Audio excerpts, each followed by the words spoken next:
سیدہ عائشہ صدیقہ کہتی ہیں زمانہ سو جاتا اور میرے رسول مصلی بچھا کے کھڑے ہو جاتے.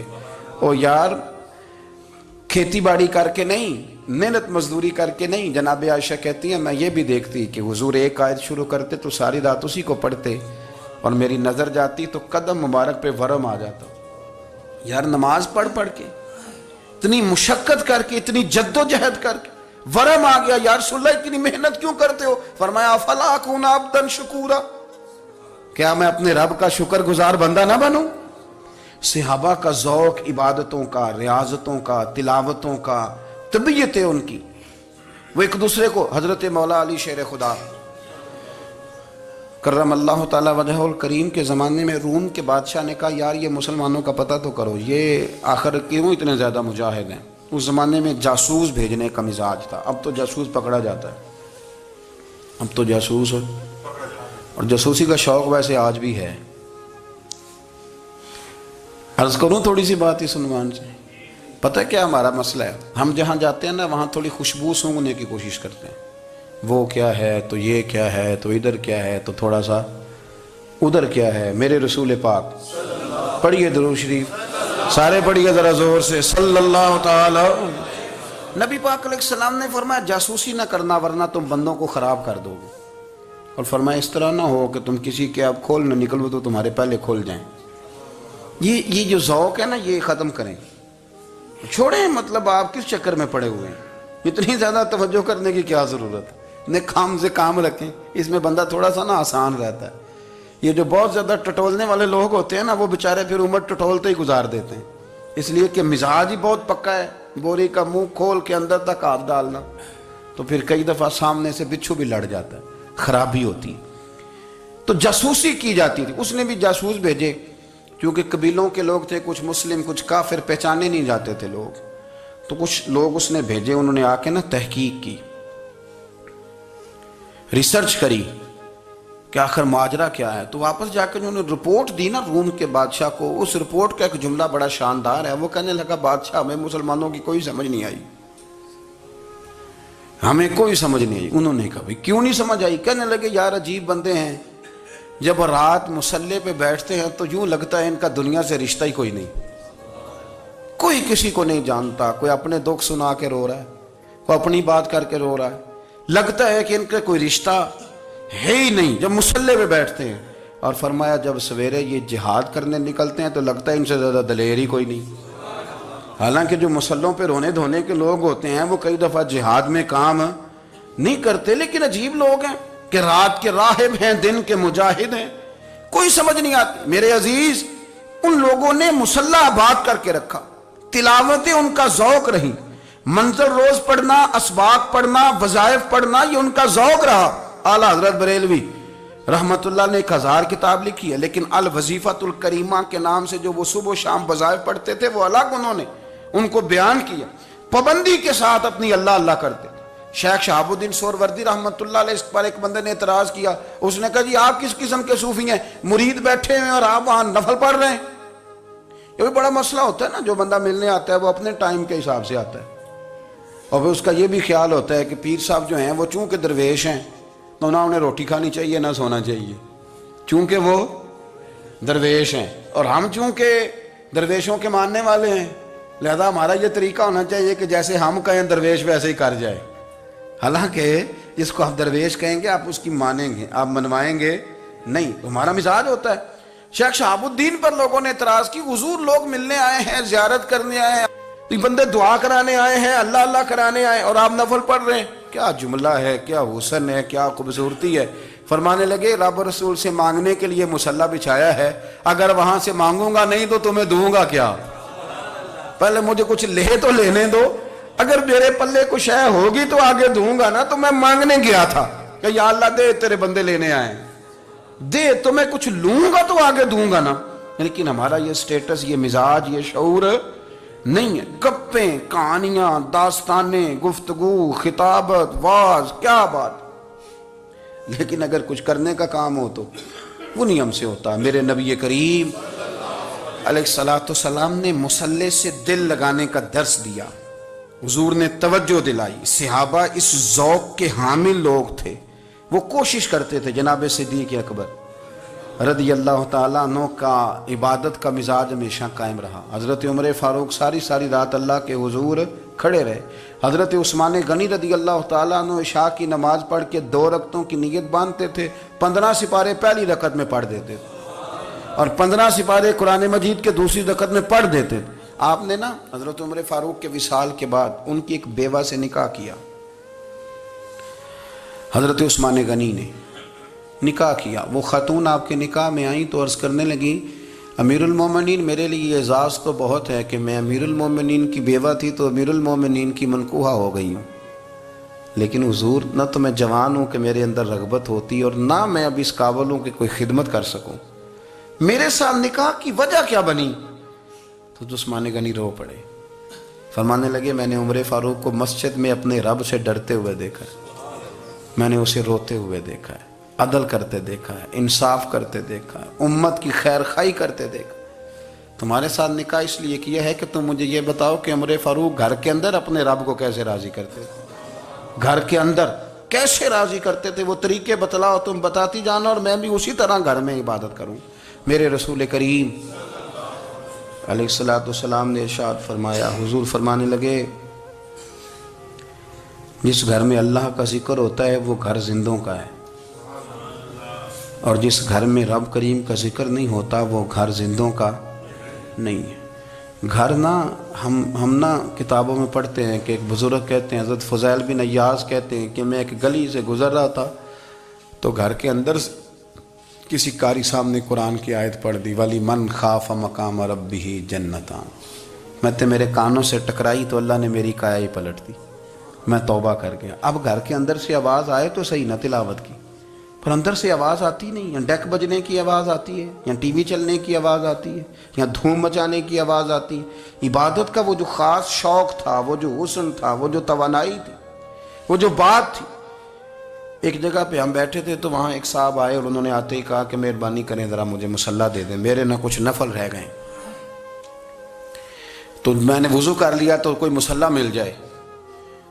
مصلی انہیں دے دیا گیا, وہ مصلی لے کے چلے گئے تو پیچھے ایک صاحب نے تبصرہ کیا, کہنے نے کتنا ریاکار بندہ ہے, لوگوں کو دکھا رہا ہے کہ میں نفل پڑھتا ہوں, ہے کوئی بات کرنے والی. میں نے اسے کہا تو مہربانی کرنا اس طرح کی ریاکاری تو بھی کر, پکڑ مصلی اور جا تو بھی تھوڑی ریاکاری کر کے آ, اٹھ ذرا شکر کر کوئی یہ ریاکار بھی ملا ہے, کوئی نفل پڑھ کے ریاکاری کر رہا ہے. اللہ کا میں کہتا ہوں کو پڑھے تو صحیح نہ, یا یہ کوئی دور ہے نفل پڑھنے کا, اس میں تو لوگوں کا مزاج ہی نہیں, طبیعت ہی نہیں. میں نے کہا چل مہربانی کر یہ لے مصلی اور تو بھی جا تھوڑی سی یا کر یا ریاکاری کرو تو صحیح نا, مزاج ہی نہیں, ذوق. جمعے کی نماز پڑھ کے یوں دنیا بھاگتی ہے, او ہو پتہ نہیں کون سی پیچھے آگ تھی جو بجھائی جائے گی. اور آج تک لوگ مسئلہ پوچھ رہے ہیں کہ جمعے کی بعد والی سنتیں کتنی ہوتی ہیں. میں نے کہا کتنے سال ہو گئے جمعہ پڑھتے, کتنے سال ہو گئے, ابھی تک سنتوں کا نہیں پتا, ابھی تک نے علم کے پہلے کتنی رکھتے ہیں اور بعد میں کتنی رکھتے ہیں. فجر کی سنتیں کب پڑھنی چاہیے, سنو فجر کی سنتوں کے بارے میں. میرے رسول کریم سید عالم صلی اللہ تعالی علیہ وسلم سے ایک صحابی نے پوچھا تھا, حضور میری فجر کی سنتیں رہ گئیں یا رہ جاتی ہیں تو حکم کیا ہے, کیا انداز ہے حضور کا.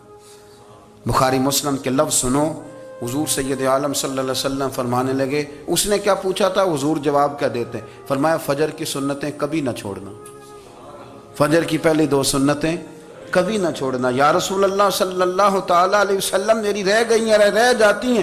فرمایا فجر کی 2 سنتیں نہ چھوڑنا, فرمایا فجر کی پہلی 2 سنتیں مجھے دنیا اور دنیا کے اندر جو کچھ ہے وہ سب سے زیادہ پیاری ہے. فجر کی 2 سنتیں دنیا اور دنیا میں جو کچھ ہے مجھے وہ سب سے زیادہ پیاری ہیں, اس لیے فجر کی سنتیں نہ چھوڑنا. اپنا ذوق, اپنی طبیعت, ہم نے نا ذوق غلط بنا لیا ہے. اگر 20 بندے کہہ بھی دیں گے تو نے بڑی شاندار تلاوت کیا تو کیا اس سے بنے گا, 100 بندہ کہہ بھی دے تیری کیا بات ہے, کیا بات ہے نعت خاں کی, کیا بات ہے علامہ صاحب کی, پیر صاحب کی, پیر مہر علی شاہ صاحب رحمت اللہ علیہ. آپ تشریف فرما تھے تو آپ کے ایک ہی بیٹے بابو جی جن کو کہا جاتا ہے, جس دن صاحبزادے پیدا ہوئے تو خادم نہ وہاں سے نکلا. ان لوگوں کے شوق اور طرح کے تھے نا, تو ان کی توجہ بھی اپنے شوق کی طرف رہتی. تو خادم نکلا اندر سے, پیر صاحب مبارک ہو, پیر صاحب مبارک ہو, پیر صاحب مبارک ہو, پیر صاحب مبارک ہو, شور کر رہا ہے. تو پیر صاحب کو وجد ہو گیا، اللہ اکبر اللہ اکبر اللہ، او کیا ہوا، کس بات کی مبارک دے رہے ہو؟ عرض کی حضور اللہ نے بیٹا دیے۔ تو آپ فرمانے لگے اچھا حضور آپ کیا ہوا، آپ تو پریشان ہو گئے۔ فرمانے لگے جب تو نے 3 دفعہ کہا نا مہر علی کو مبارک ہو، تو میں سمجھا تھا شاید تجھے کسی نے بتا دیا ہے کہ مہر علی سے اللہ راضی ہو گیا۔ میں سمجھا تھا کہ شاید تو یہ خبر لے کے آیا ہے کہ کسی نے بتایا ہے کہ مجھے آج خبر ملی ہے کہ مہر علی سے رب اچھا پتر ہوا ہے، الحمدللہ اللہ کا شکر ہے، پر میرے لیے مبارک کا دن وہ ہوگا جب میرا رب کہے گا کہ میں مہر علی سے راضی ہوں، میرے محبوب کہیں گے کہ میں مہر علی سے۔ آپ بات کو سمجھیں، شوق ہی کسی اور طرف تھا، دل ہی کہیں اور لگا ہوا تھا، طبیعت ہی کہیں اور مائل تھی۔ کوئی وظیفہ پوچھتے تھے تو پڑھتے تھے وہ لوگ، کچھ اللہ اللہ انہیں بتائی جاتی تھی تو کرنے کا ذوق رکھتے تھے، طبیعت تھی، قائل تھے۔ حضرت ربیع کہتے ہیں میں بڑی دور سے سفر کر کے گیا حضرت اویس کرنی سے ملنے، بڑی دور سے، اور جب میں پہنچا تو فجر کا وقت تھا، تو حضرت اویس کرنی کو میں نے پا لیا، تو وہ نماز پڑھ کے نا قرآن شریف لے کے بیٹھ گئے۔ فرماتے ہیں اشراق چاشت کا وقت ہوا تو نفلوں کی نیت باندھ لی۔ محدث ابن الجوزی نے لکھا ہے، فرماتے ہیں پھر جب زوال کا وقت ہوا تو مسجد میں جھاڑو دینے لگ گئے، زور کی نماز پڑھ کے تو عصر کی تیاری تک وہ مسجد میں بیٹھے رہے، اور میرے نبی پاک علیہ السلام نے فرمایا جو نماز کے انتظار میں بیٹھا ہو وہ نماز ہی میں ہے، وہ نماز ہی میں ہے۔ فرمایا میری دنیا میری امت کی جو رہبانیت ہے نا وہ اتنی ہے کہ نماز کا انتظار کرے، اذان کے بعد نماز کا یہ راہب ہیں، یہ اس وقت چھوڑ کے بیٹھے ہیں سارا کچھ۔ فرماتے ہیں عصر تک انہوں نے اللہ اللہ کی، پھر مغرب تک کی، عشاء کی نماز ہوئی تو نماز پڑھی تو وہ تھک گئے، اب مجھے وہ فارغ ہوں مصلی چھوڑے تو میں ملاقات کروں نا۔ یہ آپ حیران نہ ہو کہ اتنی دیر بندہ کیسے اللہ اللہ کر، ہم نے کی نہیں نا اس لیے ہم پریشان ہیں، جو عادی ہوتے ہیں وہ کر بھی لیتے ہیں، وہ یہ کام۔ میری بات کی سمجھ آ رہی ہے؟ جب جاتے ہو کسی دفتر میں تو 8 گھنٹے کھڑے رہ لیتے ہو نا، مجبوری ہوتی ہے تو کھڑے رہا جا سکتا ہے۔ پاسپورٹ کے دفتر بولیے، امیگریشن کی لائنوں میں، اور میں نے تو امبیسیوں میں بندے 12 گھنٹے پہلے جا کے کھڑے دیکھے، رہ لیتے ہیں کھڑے۔ تو اگر ان کاموں کے لیے رہا جاتا ہے تو اللہ رسول کے لیے بھی کھڑے رہا جا سکتا ہے۔ تو فرمانے لگے کہ جب عشاء کی نماز کے بعد آخر انسان تھے، تھک گئے، نیند کا غلبہ ہوا تو تھوڑی ایسے آنکھ بند ہوئی تو کھلی تو رونے لگے۔ حضرت ویسے کرنی رو کے کہنے لگے مالک مجھے غافل تو نہ کر، ابھی میں نے کیا بھی کچھ نہیں، دن ختم ہو گیا، کوئی نفل نہیں، کوئی اللہ اللہ نہیں، اللہ مجھے غافل نہ کر، میری مدد فرما۔ فرماتے ہیں جب وہ روئے تو میرے ساتھ جو شخص تھا میں نے کہا اٹھو چلیں، کہنے لگا حضور ملنا نہیں، فرمایا جو میں لینے آیا تھا وہ مجھے مل گیا ہے، جو میں ان سے سیکھنے آیا تھا وہ مجھے نصیب ہو گیا، اب اور میں نے کیا لینا، ختم ہو گئی بات، اٹھو چلیں۔ اللہ کے بندوں نے حضرت ربیعہ بن کعب اسلمی رضی اللہ تعالیٰ عنہ فرماتے ہیں، کہتے ہیں جب بنو قریظہ اور بنو نذیر یہودیوں کے ساتھ حضور علیہ السلام نے جنگ کا اعلان فرمایا تو وہ دشمن ہو گئے، ہمیں خطرہ تھا کہ وہ رات کو کہیں محبوب کو تکلیف نہ دیں، تو کچھ لوگ نا تلواریں لے کے نبی پاک کے دروازے پہ پہرے داری کرتے تھے۔ گن مین رکھنا حرام نہیں، اگر کسی کو واقعی خطرہ ہو تو اس کے لیے سنت بھی ہے۔ حضرت علی المرتضیٰ تلوار لے کے حضور کے گھر کا پہرا دیتے تھے۔ حضرت ربیعہ بن کعب اسلمی رضی اللہ تعالیٰ عنہ فرماتے ہیں کہ رات میری ڈیوٹی تھی کہ میں حضور کے گھر کا پہرا دوں گا، تو فرماتے ہیں میں باہر سن رہا تھا، ساری رات ہی میرے نبی پاک نے اللہ کی تسبیح پڑھی، ساری رات، کبھی تسبیح، کبھی تحلیل، کبھی تحمید، کبھی تکبیر، ساری رات۔ فرماتے ہیں ساری رات حضور پڑھتے رہے اور ساری رات ہی میں سنتا رہا، مجھے اونگ آ گئی، میری آنکھ لگ گئی، حضور ابھی پڑھ رہے تھے، میں تھک کے سو گیا۔ اور فرماتے ہیں جب میری آنکھ دوبارہ سے کھلی تو میرے کانوں میں پھر کوئی چیز گونجی تو میں نے کان لگایا تو میرے حبیب ابھی بھی اللہ کو یاد کر رہے، ساری رات حضور رب کی عبادت کرتے۔ اسی لیے تو کہا یا ایھا المزمل قم اللیل الا قلیلا، حبیب ساری رات تو نہ جاگا کر، تھوڑا آرام بھی کر لیے گا۔ میرے بھائی اپنا مصلی، اپنی عبادات، اپنے وظائف، اللہ اللہ جو آپ نے کسی سے سیکھی ہے اس کو کبھی کمزور نہ ہونے دیں۔ شجرہ شریف جو کسی بزرگ سے آپ لے لیتے ہیں تو کیا رسم ہے کوئی؟ اس پہ کچھ لکھا ہوتا ہے، وہ پڑھنے کے لیے دیا جاتا ہے، اس پہ لکھا ہوتا ہے کہ یہ اللہ اللہ آپ نے کرنی ہے۔ ساری زندگی کسی اسکول میں داخل ہو گئے اور وہاں جا کے آپ نصاب ہی نہ پڑھیں، کتاب ہی نہ کھولیں تو پاس ہو جائیں گے؟ وہ کہتے ہیں میں 20 سال جاتا رہا ملا کچھ نہیں. تو آپ نے لیا کیا ہے؟ ایک اتنی سی کتاب تھی، اس کو تو کھول کے آپ دیکھ نہیں سکے، اس کے وظائف تک تو رسائی نہ ہوئی، اس لیے کہ اللہ اللہ کرنا مشکل ہے اور تصویر کھنچانا یہ آسان کام ہے. تو جو آسان ہے اس طرف ہماری توجہ لگی رہتی ہے اور جو مشکل ہے اس طرف ہم ذوق پیدا نہیں کرتے. یا ایھا الناس اعبدوا ربکم الذی خلقکم والذین من قبلکم لعلکم تتقون. اے لوگوں اس رب کی عبادت کرو جس نے تمہیں پیدا کیا اور تم سے پہلوں کو پیدا کیا، اس لیے عبادت کرو کہ تم پرہیزگار ہو جاؤ گے. مالک سمجھنے کی توفیق عطا فرمائے.